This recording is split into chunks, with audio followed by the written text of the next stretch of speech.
సైరా నరసింహారెడ్డి ఈ పేరు వింటేనే ప్రస్తుతం మెగా అభిమానులకి పునగం వచ్చేలా ఉంది. ఎందుకంటే తమ అభిమాన హీరో సినిమా మామూలు హిట్ కాదు, బ్లాక్ బస్టర్ హిట్ అని విడుదలైన రోజే తెలిస్తే ఆ అభిమానుల ఆనందానికి అవధులు ఎందుకుంటాయి? ప్రస్తుతం సైరా సినిమాపై ప్రతి ఒక్కరికి కూడా ఇలాంటి అభిప్రాయమే ఏర్పడింది. మెగాస్టార్ చిరంజీవి గారి 151వ సినిమా సురేందర్ రెడ్డి డైరెక్షన్లో mega power star Ram Charan తన కొడుకే ప్రొడ్యూసర్గా కొణిదెల ప్రొడక్షన్ బ్యానర్లో వస్తున్న సినిమా. ఈ సినిమా ఈ రోజు రిలీజ్ అయి ప్రపంచవ్యాప్తంగా భారీగా రిలీజ్ అయింది.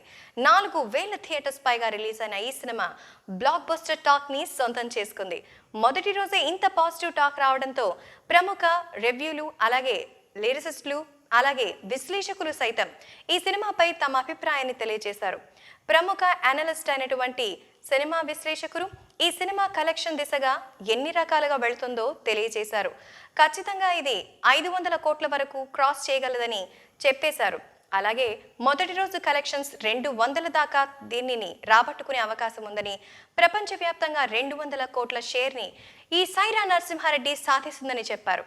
కానీ ఇదే రోజు బాలీవుడ్లో వార్ అనే సినిమా వస్తోంది. వారికి దీనికి కంపారిజన్ చేసి చూస్తే హిందీలో వార్ అనేది సక్సెస్ కావచ్చు, కానీ సౌత్ ఇండియాలో మరి మెగాస్టార్ చిరంజీవి గారి సైరాకి మించిన సినిమా మరొకటి ఉండదని, ఖచ్చితంగా తొలి రోజు కలెక్షన్స్ తీసుకుంటే 150 కోట్ల దాకా ప్రపంచవ్యాప్తంగా రికార్డు బ్రేకింగ్ కలెక్షన్స్ మెగాస్టార్ సొంతం చేసుకుంటారని తెలుస్తోంది. మరి 200 కోట్లు ఒక్క రోజు కలెక్షన్ అంటే మామూలు విషయమా?